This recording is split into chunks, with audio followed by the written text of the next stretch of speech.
Well, what a morning, British Columbia. A series of earthquakes have occurred. It's the 7th time in a 48-hour period that BC has been shook by an earthquake. More than 7 earthquakes have happened just off the coast of British Columbia. The activity that we saw in December is a strong reminder that we're living in an earthquake zone here in British Columbia.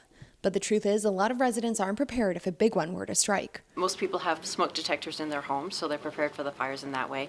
A lot of people put on their seatbelts when they drive, to prepare themselves for car accidents, but they don't realize that it's actually almost as high a risk of earthquakes. And damaging earthquakes in this region are actually quite common. It's just that we've been in a very quiet period, and that's lulled people into a false sense of security.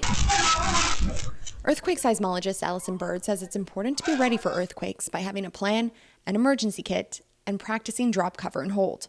On top of that, she shared some exciting news on how the country's working together to help give BC residents some more time when it comes to earthquake preparations. The federal government is starting to work with other provinces and municipalities to help develop an earthquake early warning system, which is a really exciting tool. The earthquake early warning system doesn't predict earthquakes, but rather it has seismic sensors that can alert you when an earthquake has happened and that the shaking is coming, giving you a few seconds of warning, which may not seem like a lot, but according to Alison, it can make all the difference. You can stop surgery in a hospital, you can stop trains, you can bring an elevator to the nearest floor and open the doors.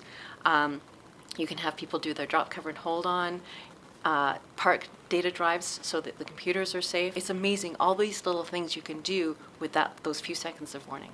The system has already received funding, and the next steps are to develop the network and figure out the best way to warn the public. Alison says it will take a few years to complete, but she couldn't be more excited. I think this is the next great thing in protecting people from earthquakes. So I'm thrilled that this is going to happen. The earthquake early warning system will be one of the topics at this year's Cat IQ's Canadian Catastrophe Conference taking place in Toronto in February.